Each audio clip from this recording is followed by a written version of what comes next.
പിറ്റേന്ന് രാവിലെ തറവാട്ടിൽ പോകാൻ വേണ്ടി റെഡിയാവുന്ന ഗൗരിയുടെ അടുത്ത് രുദ്രൻ ചെന്നു നിന്നു. നീ തറവാട്ടിൽ പോകണ്ട, നിന്റെ വീട്ടിൽ പൊയ്ക്കോ. അതെന്താ? കുറേ ആയില്ലേ അവരെയൊക്കെ കണ്ടിട്ട്, കുറച്ച് ദിവസം പോയി നിന്നോ നീ. ഇതെന്താ പെട്ടെന്ന് എന്നെ ഒഴിവാക്കുന്നത് പോലെ? ഗൗരി സങ്കടത്തോടെയും ഒപ്പം അത്ഭുതത്തോടെയും അവനെ നോക്കി ചോദിച്ചു. മറച്ചു പിടിക്കുന്നതെല്ലാം ഒരു നിമിഷം അവൾക്ക് മുന്നിൽ തുറന്നു പോകുമെന്ന് അവൻ ഭയന്നു. അവൻ അവളുടെ കവിളിൽ കൈവച്ച് അവളെ ചേർത്ത് പിടിച്ചു. ഞാൻ വരും നിന്നെ കൊണ്ടുവരാൻ. അന്ന് ഈ കാണുന്ന രുദ്രദേവായിരിക്കില്ല. എല്ലാം അവസാനിപ്പിച്ച് നിന്റെ മാത്രം ദേവായിട്ടായിരിക്കും. എന്താ ദേവേട്ട? എനിക്കെന്തോ പേടി തോന്നുന്നു. നീ ഗൗരിദേവാണ്, പേടിക്കാൻ പാടില്ല. ഈ അസുരനെ ആവാഹിച്ച പെണ്ണല്ലടി നീ. ഞാനിപ്പോൾ ഒന്നും ചോദിക്കുന്നില്ല, പക്ഷെ എല്ലാം അവസാനിപ്പിച്ച് വരുന്ന അന്ന് എന്നോടെല്ലാം പറയണം. രുദ്ര അവളുടെ നെറ്റിയിൽ പതിയെ ചുംബിച്ചു. അവൻ്റെ ചുംബനത്തിലെ സ്നേഹം അവൾ ആവോളം ആവാഹിച്ചു. അവൻ അവളിൽ നിന്നും അകന്നതും ഗൗരി അവൻ്റെ കോളറിൽ പിടിച്ച് അവൻ്റെ മുഖം അവളുടെ മുഖത്തോടെ ചേർത്തു നിർത്തി. അടുത്ത നിമിഷം തന്നെ അവൻ്റെ ചുണ്ടുകൾ കവർന്നെടുത്തു. അവൻ്റെ ദേഹത്തോട് ചേർന്നു നിന്നു അവൾ. ഒടുവിൽ അവ മോചിപ്പിച്ചുകൊണ്ട് രണ്ടുപേരും നെറ്റിയിൽ മുട്ടി നിന്നു. നിനക്ക് വൈകുന്നേരം പോയാ പോരടി? രുദ്ര കിതച്ചുകൊണ്ട് ചോദിച്ചതും ഗൗരി ചിരിച്ചുകൊണ്ട് അവനെ ഒന്ന് നോക്കി. അവൻ്റെ നോട്ടത്തിൻ്റെ കാന്തികതയിൽ ലയിച്ചു അവളും നിന്നു. അവൻ്റെ ചുണ്ടിൽ വിരിഞ്ഞ ചിരിയിൽ അവൾ സ്വയം മറന്നു നിന്നു. അത്രയും ഭംഗി തോന്നി അവൾക്ക്. എന്തൊരു ഭംഗിയാ മനുഷ്യ നിങ്ങളെ കാണാൻ. ആണോ? ഈ കണ്ണുകളിൽ ഒളിപ്പിച്ചു വെച്ച പ്രണയവും ചുണ്ടിൽ വിരിയുന്ന കുസൃതിയും അതിന് മാറ്റുകൂട്ടാൻ എന്നോണമുള്ള അലസമായി കിടക്കുന്ന മുടിയും പിരിച്ചു വെച്ച മീശയും എത്ര ഒതുക്കി വെച്ചാലും നേരെ നിൽക്കാത്ത താടിയും പിന്നെ പിന്നെ ഇതിനിടയിൽ ആരും കാണാതെ എനിക്ക് മാത്രം കാണാൻ കഴിയുന്ന ഈ നുണക്കുഴിയും എല്ലാം കുഴി കാണുമ്പോഴുണ്ടല്ലോ ഒരു കടി വെച്ചു തരാൻ തോന്നും എനിക്ക്. ഗൗരി പറഞ്ഞു തീർന്നതും രുദ്ര അവളെ കോരിയെടുത്ത് ബെഡിലിട്ടു. ഗൗരി എന്താ എന്ന ഭാവത്തിൽ അവനെ തന്നെ തുറിച്ചു നോക്കി. വെറുതെ ഇരുന്ന് എന്നെ ബാലൻ കെ നായരാക്കിയില്ലേ നീ? അങ്ങനെ ഇനിയിപ്പോൾ നീ പോകണ്ട. അവളിൽ പ്രണയത്തിൻ്റെ അലയൊലികൾ നൽകാൻ കൊതിച്ചുകൊണ്ട് അവൻ അവളിൽ പടരുമ്പോൾ അവൻ്റെ പ്രണയമെന്ന സാഗരത്തിൽ ഒഴുകി ഒഴുകി അവളും അവനിൽ മാത്രം അലിഞ്ഞു പോകുന്ന മഞ്ഞുതുള്ളി പോലെ. വൈകുന്നേരമാണ് അവർ പുറപ്പെട്ടത്. രുദ്രൻ തീരുമാനിച്ചുറപ്പിച്ചിട്ടുണ്ടെന്ന് ഗൗരിക്ക് മനസ്സിലായി. എന്തായാലും അവൻ തന്നോട് പറയുമെന്ന് അവൾക്കറിയാം. സമയമാകുമ്പോൾ പറയട്ടെ എന്ന് അവളും കരുതി. അവൻ്റെ വയറിൽ ചുറ്റിപ്പിടിച്ച് അവനോട് ചേർന്ന് അവളും ഇരുന്നു. എന്നാൽ രുദ്രൻ്റെ മനസ്സിൽ സംഘർഷമായിരുന്നു. ഗൗരിയോടെല്ലാം മറച്ചു വയ്ക്കുന്നതിൻ്റെയും ഒപ്പം വരാൻ പോകുന്ന കാര്യങ്ങൾ ഓർത്തുകൊണ്ടും അവളെ സുരക്ഷിതമായ ഒരിടത്തേക്ക് മാറ്റുക എന്ന ലക്ഷ്യം മാത്രമായിരുന്നു രുദ്രന്. ഗൗരിയെ വീട്ടിലാക്കി വിനയനോടും സീതയോടും യാത്ര പറഞ്ഞിറങ്ങുമ്പോൾ രുദ്ര ഗൗരിയെ ഒന്ന് തിരിഞ്ഞു നോക്കി. ആ നോട്ടത്തിൽ നിറഞ്ഞ ഭാവം അവൾക്ക് മനസ്സിലായില്ല. അവൾ ചിരിച്ചുകൊണ്ട് കണ്ണുകൾ അടച്ച് കാണിച്ചു. അവൻ കണ്ണിൽ നിന്ന് മായും വരെ അവനെ നോക്കി. അവൾ ഉമ്മറത്ത് തന്നെ നിന്നുപോയി. രാത്രിയിൽ ഉറക്കം വരാതെ ഗൗരി കിടക്കുമ്പോഴാണ് ഉറക്കത്തിൽ നിന്നും അപ്പുണർന്നത്. ഉറങ്ങാതെ കിടക്കുന്ന ഗൗരിയെ അവൻ കെട്ടിപ്പിടിച്ചു. ഗൗരി ചിരിച്ചുകൊണ്ട് അവനെ ചേർത്ത് പിടിച്ചു. കുഞ്ഞേച്ചി ഉറങ്ങുന്നില്ലേ? ഉറക്കം വരുന്നില്ല പൂസയെ. അവളുടെ മനസ്സിൽ രുദ്രൻ്റെ ഓർമ്മകളും അവൻ്റെ കൂടെയുള്ള നിമിഷങ്ങളും മാത്രമായിരുന്നു. അവൾ അവളെ കുറിച്ചൊന്ന് ഓർത്തു നോക്കി. രുദ്ര പറയുന്നത് പോലെ അവൻ്റെ ചുറ്റും വീശുന്ന കാറ്റ് പോൽ തന്നെയാണ് താന്. അവനില്ലെങ്കിൽ കൂടെ അവൻ്റെ ഓർമ്മകൾ മാത്രമായി തൻ്റെ ജീവിതം മാറിയിരിക്കുന്നു.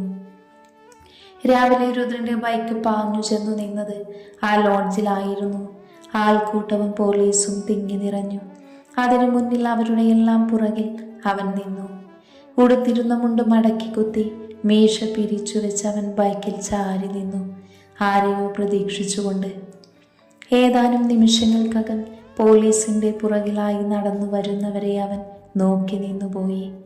അവന് നേരെ കത്തുന്ന മെഴികൾ പായിച്ചുകൊണ്ട് ഒരാളെ കണ്ടതും രുദ്ര ഒന്ന് ചിരിച്ചു. പിന്നെ പതിയെ അവൻ്റെ അടുത്തേക്ക് നടന്നെടുത്തു. രുദ്രനെ കണ്ടതും മുന്നിലെ പോലീസ് ഒന്ന് മാറി നിന്നു. നിന്റെ സൂക്കേട് മാറിയോടാ ഡോ? അവൻ ചീറി. രുദ്രന് നേരെ വന്നതും പോലീസ് അവനെ തടഞ്ഞു. കിടന്നു ചീറണ്ട മോന്, ചെല്ല്. നിനക്കുള്ള ബിരിയാണി ചേട്ടൻ ഒതുക്കി വെച്ചിട്ടുണ്ട്. അരുണിന്റെ മുഖത്ത് നോക്കി വീര്യത്തോടെ രുദ്ര അത് പറഞ്ഞതും പോലീസ് അരുണിനെ പിടിച്ച് ജീപ്പിലേക്ക് തള്ളി. ജീപ്പിൽ നിലത്തിരുന്ന് അവൻ രുദ്രനെ തുറിച്ചു നോക്കി. ഒരു പോലീസുകാരൻ രുദ്രന്റെ അടുത്തേക്ക് വന്നു. ഞാൻ പറഞ്ഞ സ്ഥലത്തെത്തിക്കണം, SIയോട് ഞാൻ പറഞ്ഞോളാം. ശരി. അയാളെ പറഞ്ഞുവിട്ട് അവരുടെ ജീപ്പിന് പുറകിലായി രുദ്രനും പോയി. പോലീസിനെ തന്നെ ഗോഡൌണായി കാടിന് നടുവിലുള്ള എസ്റ്റേറ്റിലേക്കായിരുന്നു അരുണിനെ കൊണ്ടുപോയത്. രുദ്ര അവിടെ എത്തുമ്പോൾ ഒരു വലിയ മുറിയിൽ അരുണിനെ കസേരയിൽ പിടിച്ചു കെട്ടിയിട്ടിരിക്കുന്നു. രുദ്ര അങ്ങോട്ട് വന്നതും അവിടെയുള്ള പോലീസുകാരെല്ലാം പുറത്തുപോയി. രുദ്ര അവൻ്റെ മുന്നിലേക്ക് ഒരു കസേര കാലുകൊണ്ട് വലിച്ചിട്ട് അതിലിരുന്നു. എന്തൊക്കെയായിരുന്നു? എൻ്റെ പെണ്ണിനെ വളയ്ക്കുന്നു, അവളെ കല്യാണം കഴിക്കാൻ നോക്കുന്നു, ഒടുവിലെല്ലാം കൈവിട്ടു പോയപ്പോൾ കള്ളം പറഞ്ഞ് ഞങ്ങളെ പിരിക്കാൻ നോക്കുന്നു. അല്ല, നിനക്ക് ഇങ്ങനെ ചെയ്താൽ എത്ര തരുമെന്നാ നിന്റെ മുതലാളി പറഞ്ഞത്? രുദ്ര അത് പറഞ്ഞതും അരുണെന്ന് ഞെട്ടി. അവൻ്റെ പുറകിലുള്ള ആളെ രുദ്ര തിരിച്ചറിഞ്ഞു എന്ന് അരുണിന് മനസ്സിലായി. അവൻ്റെ മുഖത്തെ ഭാവങ്ങൾ കണ്ട് രുദ്ര അവൻ്റെ മുഖത്തെ കാഞ്ഞു തള്ളി. എന്നും നിന്നെ പുറകെ പായിച്ച യഥാർത്ഥ ശത്രു പതുങ്ങിയിരിക്കുന്നുണ്ടെന്ന് എനിക്കറിയാമിടാ, അതാരാണെന്നും. രുദ്ര അതുകൂടെ പറഞ്ഞതോടെ അരുണാകെ തളർന്നു പോയിരുന്നു. അതുവരെ തന്നെ രക്ഷിക്കാൻ അയാൾ വരുമെന്ന് അരുണിന് ഉറപ്പായിരുന്നു. എന്നാൽ രുദ്ര എല്ലാം അറിഞ്ഞുകൊണ്ട് ഇനി രക്ഷപ്പെടുന്നത് ഒരിക്കലും സാധ്യമല്ല എന്ന് അവൻ ആ നിമിഷം മനസ്സിലായി തുടങ്ങിയിരുന്നു. രുദ്ര അവൻ്റെ ഷർട്ടിൽ കുത്തിപ്പിടിച്ചു. രുദ്രന്റെ കത്തുന്ന മിഴികളിൽ നോക്കാൻ തന്നെ അരുൺ ഭയന്നു. അത്രയും തീഷ്ണത നിറഞ്ഞിരുന്നു ആ നോട്ടത്തിൽ. നിന്നെ ഒന്നും ചെയ്യാതെ വിട്ടത് എന്തിനാണെന്ന് അറിയോ നിനക്ക്? ദാ ഇതുപോലെ ഇവിടെ ഇങ്ങനെ കിട്ടാൻ. രുദ്ര പ്ലീസ്, എന്നൊന്നും ചെയ്യരുത്. രുദ്ര ചിരിച്ചുകൊണ്ട് അവൻ്റെ പിടിവിട്ട് കസേരയിൽ നിവർന്നിരുന്നു. ഷർട്ടിൻ്റെ കോളർ പിടിച്ച് പുറകിലേക്കിട്ട് അവൻ കാലിൽ കാൽ കയറ്റി വെച്ചു. നിന്നെ എന്തെങ്കിലും ചെയ്യണമായിരുന്നുവെങ്കിൽ ഈ രുദ്രന് നേരത്തെ ആവാമായിരുന്നു. നിന്നെ വളരാൻ വിട്ടത് നിന്നെയും നിന്റെ ആളുകളെയും ഭയന്നിട്ടല്ല. പഴയ രുദ്രായിരുന്നുവെങ്കിൽ കൊന്ന് കുഴിച്ച് മൂടിയേനെ. പക്ഷേ നിന്നെപ്പോലെ ഒരുത്തനെ കൊല്ലാൻ മാത്രം പതിച്ചിട്ടില്ല ഈ രുദ്രദേവ്. രുദ്രന്റെ ഓരോ വാക്കുകളിലും അരുണിൻ ഭയം നിറച്ചു. തൻ്റെ ജീവിതം ഇവിടെ അവസാനിക്കുമെന്ന് അരുണിന് അറിയാമായിരുന്നു. നിന്റെ ലക്ഷ്യം ഗൗരിയാണെന്ന് മനസ്സിലായതും ഞാൻ നിഴൽ പോലെ നിന്റെ പുറകിലുണ്ടായിരുന്നു. നീയും പ്രകാശം കൂടെയാവും ഇതെല്ലാം പ്ലാൻ ചെയ്തത് എന്ന് കരുതി ഞാൻ. പക്ഷേ ആ മൂന്നാമന് വേണ്ടിയാണ് നിങ്ങൾ ചരട് വലിച്ചത് എന്നറിഞ്ഞ നിമിഷം ഞാൻ നിന്നെയൊക്കെ ഒഴിവാക്കി വിട്ടു. വൈഷ്ണവിയെ കളത്തിലിറക്കിയതും അതിനു വേണ്ടി തന്നെയായിരുന്നു. രുദ്ര ഒന്ന് നിർത്തി. അരുൺ രുദ്ര പറയുന്നതെല്ലാം കേട്ട് അമ്പരന്നിരിക്കുകയായിരുന്നു. അവൻ്റെ തൊണ്ടയിൽ വെള്ളം പോലും ഇറക്കാൻ കഴിയാത്തതുപോലെ ശ്വാസം മുട്ടി. കോളേജ് റിയൂണിയൻ നടത്തി അവളെ കൊണ്ടുവന്ന് അവളുടെ മുന്നിൽ ഞാനും ഗൗരിയും ഒന്നാണെന്ന് കാണിച്ചു കൊടുത്ത് ഒടുവിൽ അവൾക്ക് എന്നോടുള്ള ദേഷ്യം നീ മുതലാക്കുമെന്ന് എനിക്കറിയാമായിരുന്നു. അന്ന് ആ ഫംഗ്ഷന് നീ വന്നിരുന്നു. നീ വൈഷ്ണവിയെ കണ്ടു. എന്നെ അവൾക്ക് കൊടുക്കാമെന്നും ഗൗരിയെ നിനക്ക് വേണമെന്നും പറഞ്ഞു. നീ കാണിച്ച ഫോട്ടോ കണ്ട് ഞാൻ ഗൗരിയെ അവിശ്വസിച്ചു. അവളെ ഇട്ടിട്ട് പോകുമെന്ന് കരുതിയോ നീ? അവൾ എൻ്റെ പെണ്ണാണ്, എൻ്റെ മാത്രം ഗൗരി. രുദ്ര കസേരയിൽ നിന്നും എഴുന്നേറ്റു. അവൻ്റെ പുറകിൽ പോയി നിന്നുകൊണ്ട് അവൻ്റെ തോളിൽ പിടിച്ചു. ഇന്നലെ രാത്രി നീ വൈഷ്ണവിയുടെ കൂടെ കിടന്ന് നീ നേരം വെളുത്തപ്പോൾ എങ്ങനെ ലോഡ്ജിൽ ശാന്തയുടെ കൂടെ വന്നു എന്ന് നിനക്ക് മനസ്സിലായി കാണുമല്ലേ? അവളുടെ സൂക്കേട് പണ്ടേ എനിക്കറിയാമായിരുന്നു. അപ്പം പിന്നെ രണ്ടാൾക്കും ഒരു മരുന്ന് മതിയെന്ന് തോന്നി. രുദ്ര, ഞാനിനി ഒന്നിനും വരില്ല. എന്നെ വിട്ടേക്ക് പ്ലീസ്. നീ ഇനി ഒന്നിനും വരില്ല എന്ന് എനിക്കറിയാമടാ. കാരണം നീ ജയിലിലാവില്ല ഇനി. കുറച്ച് വർഷം ജയിലിൽ കിടക്കാനുള്ള പണി ഞാൻ ചെയ്തിട്ടുണ്ട്. പിന്നെ ഞാൻ നിന്നെ തല്ലാതെ പോകുന്നത് എന്തായെന്നറിയുമോ? പണ്ട് നീയും നിന്റെ ഫ്രണ്ട്സും കൂടെ കോളേജിൽ ചെയ്ത ആ തെമ്മാടിത്തരമില്ലേ, അതൊക്കെ കൂടെ കൂട്ടി പുറത്ത് നിൽക്കുന്ന സാറുമാർ നിനക്ക് തരും. അപ്പം പിന്നെ എൻ്റെ കൈ വെറുതെ എന്തിനാ മെനക്കെടുത്തുന്നേ? രുദ്ര അവൻ്റെ തോളിൽ ബലമായി പിടിച്ചുകൊണ്ട് നടന്നുകൊണ്ട് പോയി. വാതിലെത്തി അവനൊന്ന് തിരിഞ്ഞു നോക്കി. അവൻ നിന്നെ കാണാൻ വന്ന പറഞ്ഞേക്ക് രുദ്ര അങ്ങോട്ട് വരുന്നുണ്ടെന്ന്, നേരിട്ട് മുട്ടാൻ. രുദ്ര പോയതും പോലീസുകാർ അകത്തു കയറി. അരുൺ ചെയ്തു പോയ കാര്യങ്ങളെ ഓർത്ത് വിലപിച്ചു. ഇനിയൊരു രക്ഷപ്പെടൽ ഉണ്ടാവില്ല എന്ന് അവന് ഉറപ്പായിരുന്നു. രുദ്ര അവിടെ നിന്നും ഇറങ്ങി ഓഫീസിൽ ചെന്ന് കയറുമ്പോഴായിരുന്നു ഫോൺ എടുത്ത് നോക്കിയത്. സൈലന്റ് മോഡിലായിരുന്നത് കൊണ്ട് അവൻ അറിഞ്ഞില്ല. എടുത്തു നോക്കുമ്പോൾ ഗൗരിയുടെ 30ഓളം മിസ്ഡ് കോളും മെസ്സേജും എല്ലാം ഉണ്ടായിരുന്നു.